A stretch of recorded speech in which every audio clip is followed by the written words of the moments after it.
सभी को प्रणाम साथियों। मैं हूं आचार्य आदित्य कुमार शास्त्री और मित्रों, स्वागत है आप सभी लोगों का हमारे इस वीडियो में। मित्रों, आज की वर्तमान स्थिति को यदि हम उठा करके देखते हैं साथियों, तो हम पाते हैं कि आज व्यक्ति जब भी कहीं जाता है तो वो चाहे मंदिर में जाए, देवालय में जाए, धार्मिक तीर्थ स्थलों पे जाए, किसी आचार्य ब्राह्मण कुलश्रेष्ठ किसी महापुरुष के पास जाता है, तो जाने के साथ ही वहाँ एक शब्द वो हम सब लोगों को मिलता है कि हम सबको वो ईश्वर पारायण होने की ओर खींचने का प्रयास करते हैं। वो हमको एक ही दिशा में, एक ही स्वर में वो सारे संत महापुरुष जितने भी आचार्य विप्रगण हैं, वह सब हम सभी लोगों को उस परम सत्ता से जोड़ने का प्रयास करते हैं। वो माध्यम कुछ भी हो, वो माध्यम चाहे तो हमारा कर्मकांड, पूजा पाठ, यज्ञ हवन, जप तप, साधना, उपासना, ये चीज़ें हों, अथवा सत्संग, भागवत कथा इत्यादि के माध्यम से, कैसे भी हो, पर मनुष्य को खींचने का वो सभी संत महापुरुष अपनी अपनी ओर से प्रयास करते हैं। तो क्या कारण है, क्या है इसके मूल में जाकर के हम थोड़ा समझने का प्रयास करेंगे कि यदि हम सब लोग एक साथ एकजुट हो जाते हैं और आचार्यों के कहते कथनानुसार यदि हम उस पथ के गामी हो जाते हैं तो हम क्या प्राप्त करते हैं। आइए इस पे थोड़ा विचार करें। तो कहते हैं कि आज जो वर्तमान में मनुष्य की जो भी समस्या है, अथवा इस सृष्टि की जो भी समस्या है, इस धरती की जो भी समस्या है, उन सभी समस्याओं का एक समाधान हो सकता है, और वो यह है कि ईश्वर आराधना ही अंतिम उपचार है जीवन में समस्याओं का। और शायद इस बात को हमारे आचार्य महापुरुष जानते थे और इस वजह से उनका यही भाव था कि यदि आज की यह मानवता, आज का यह जो जन समुदाय है, यदि वह ईश्वर पारायण नहीं हुआ, यदि वह भक्ति भाव से युक्त नहीं हुआ, यदि वह सदाचार और सद्विचारों से युक्त नहीं हुआ, तो उसके लिए वो अपने लिए वो एक मृत्यु का साराजाम वो एकत्रित कर लेगा। और उसका ऐसा कर लेना न सिर्फ उसके लिए अहितकर होगा, अपितु उसका किया हुआ वह दुष्टकृत वह पूरे समाज को वो प्रभावित करने के लिए तैयार होगा। तो साथियों, आज इसी बिंदु पे हम लोग चर्चा करेंगे, थोड़ा विस्तृत रूप से इस विषय पे समझने का हम लोग यहाँ से प्रयास करेंगे कि क्या सारी समस्याओं का समाधान वह ईश्वर उपासना या ईश्वर के जुड़ जाने से सारी समस्याओं का समाधान हमें प्राप्त हो सकता है। क्यों आचार्य हमें अपनी ओर खींचने का प्रयास करते हैं, क्यों जो जहाँ भी जाते हैं वह सभी संत महापुरुष हम लोगों को अपने पास बिठाने का प्रयास करते हैं और ईश्वर से जोड़ने का प्रयास करते हैं। मित्रों, जिस विषय पे यदि हम लोग जानने और समझने का प्रयास करेंगे साथियों, तो कहते हैं कि इसके मूल में हमें समझने की आवश्यकता है, और मूल में जाएंगे तो कहीं ना कहीं हमें इसका उत्तर भी हमको मिल जाएगा। क्या मिलेगा? तो कहते हैं कि मनुष्य एक समाज का एक ऐसा इकाई है, और मनुष्य यदि अपने लिए वो उसकी बुद्धि विकृत हो जाती है, उसका मन अंतःकरण यदि उसका दूषित हो जाता है, उसके विचार विकृत हो जाते हैं, उसके कर्म यदि दुष्टकृत हो जाते हैं, तो मित्रों उसका प्रभाव न सिर्फ उस व्यक्ति विशेष को प्राप्त होगा, वह अपने विचारों के द्वारा, अपनी दुर्भावनाओं के द्वारा, अपने कर्मों के द्वारा स्वयं पीड़ित और प्रताड़ित होगा, अपितु उसके द्वारा किए गए दुष्ट कर्म का प्रभाव समूचे सृष्टि को प्राप्त होगा, समूचे समाज को प्राप्त होगा। और यही कारण है कि आज व्यक्ति अगर वह गलत है, तो जैसे आप लोग उदाहरण के लिए समझें तो कहते हैं कि जैसे एक सिगरेट पीने वाला व्यक्ति और सिगरेट नहीं पीने वाले व्यक्ति, कहते हैं कि जो वो सिगरेट पीने वाला व्यक्ति अपने सिगरेट का धुआं जब इस वातावरण में फेंकता है, तो कहते हैं कि वह तो स्वयं कैंसर जैसी बीमारी से पीड़ित होता ही होता है, साथ ही साथ उसके संपर्क में आने वाले वह लोग जो कदाचित कभी भी वो उस क्षेत्र में नहीं जाना चाहते हैं और उससे उनका कोई लेना देना नहीं है दूर दूर तक, किंतु उस व्यक्ति के द्वारा किए गए उस गलत कार्य की वजह से कहीं ना कहीं वह लोग भी उसके वो दुष्परिणाम के भागीदार हो जाते हैं, न चाहते हुए भी। मित्रों, जब चंदन का बगीचे में जब सुगंधी वह हवा टकराती है, तो वो अपनी पवन अपने वेग से वो सुगंधित वायु को समस्त उपवन में जा कर के उसको सुगंधित करती है। उपवन और वाटिकाओं में जो सुंदर पुष्प खिले होते हैं, उनसे जब वह वायु की वेग जाकर के टकराती है तो उसके समीप आने वाले समस्त क्षेत्र को वो अपना प्रभावित किए बिना हुआ नहीं रहती है। मित्रों, जब हम जो है कूड़े करकट और जो है कीचड़ के समीप जाते हैं तो वो अपने पास में जो है दुर्गंदगी और उसके जो है कीटाणु और विषाणु को जो है उत्पन्न करने से वे अपने हम नहीं बच पाते हैं, और उसके फलस्वरूप वो मक्खी मच्छर और जो है विषैले जीव जंतु अपने आप उसके समीप आने शुरू हो जाते हैं। साथियों, क्या है भैया, जब हम लोग जो है ना उस सुगंधी की बयार जब लगती है तो न चाहते हुए भी वो समाज का वह वर्ग अथवा समाज का वह स्थान जो उसके साथ जुड़ा हुआ है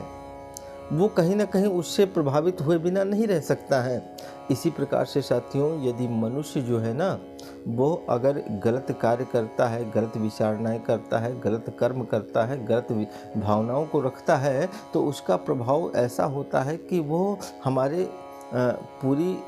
परिवार को दूषित करता है। उसका प्रभाव, भावनाएं दूषित हो जाएंगी तो परिवार में तालमेल नहीं होगा मित्रों, परिवार में सामंजस्य नहीं होगा, उसके चाहने वाले नहीं होंगे क्योंकि भावनाएं हमारी दूषित हो गई हैं। उसको अपनत्व करने वाले, अपनाने वाले, प्रेम करने वाले, स्नेह करने वाले उसके सगे संबंधी नहीं होंगे, उसके इष्ट मित्र नहीं होंगे, उसके जो है अपने नहीं होंगे। क्यों नहीं होंगे? भावनाएं कुंठित हो गई। प्रेम कहाँ से होता है? भाव से होता है। भावनाएं दूषित हो गई, विचार हमारे दूषित हो गए, मन के अंदर मैल आकर के जम गया, मन के अंदर जो है कामना वासना लोभ आकर के आ गया, विराजमान हो गया। अब क्या होगा? हर व्यक्ति उससे बचने का प्रयास करेगा, उससे जो है दूरी बनाने का चेष्टा करेगा, और फलस्वरूप मित्रों आप जानते हैं कि जब उसके संपर्क में, उस दुर्गंदगी के संपर्क में लोग आएंगे ना तो उसके वो अपने साथ में जो है ना एक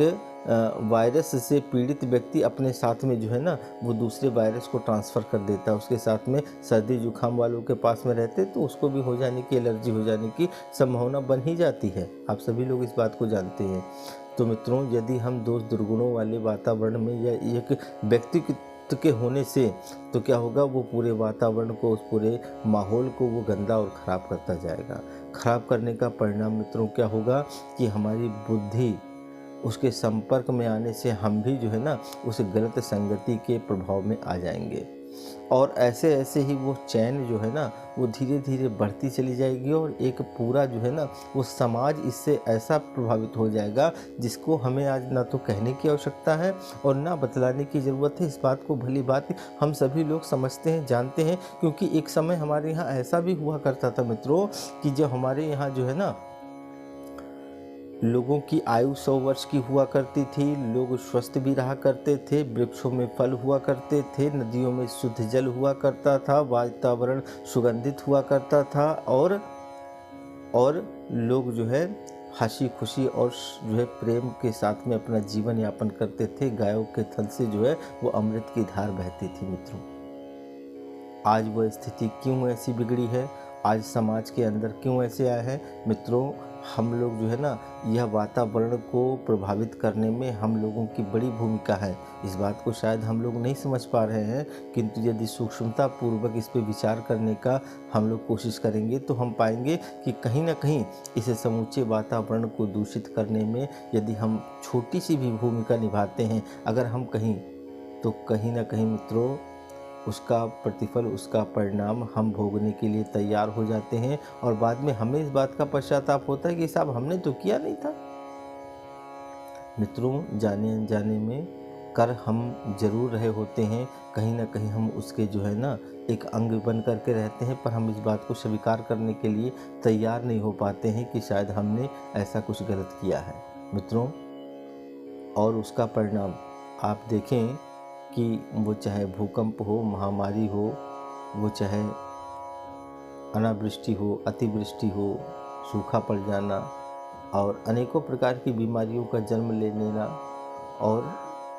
कलह मच जाना,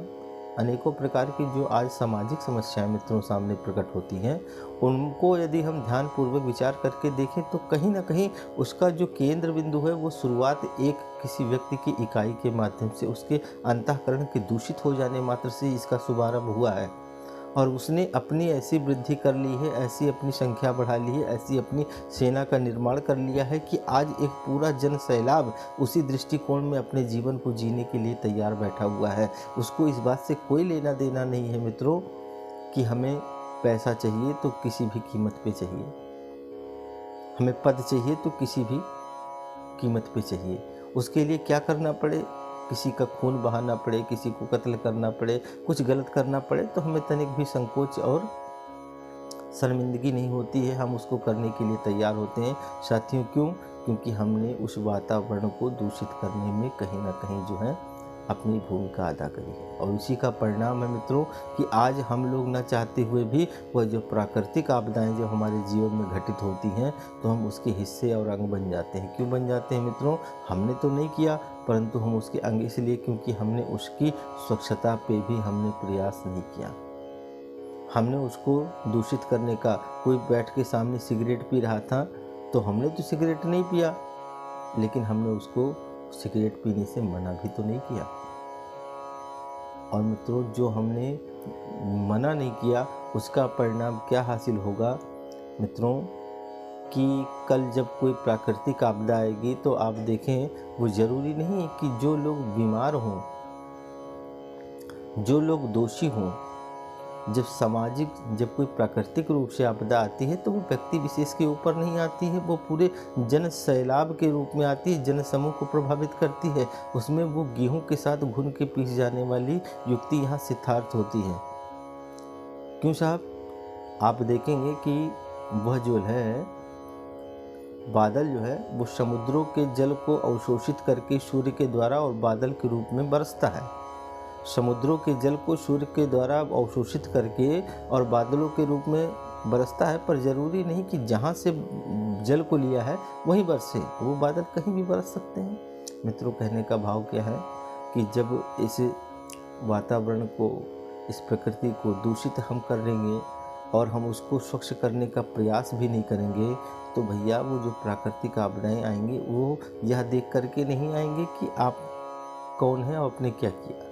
उसमें हम सब लोग हैं। तो हम लोग इसकी जिम्मेदार चाहते हुए और न चाहते हुए भी हम इसके दोषी हो जाएंगे। मित्रों क्या कहने का भाव था? भाव सिर्फ इतना था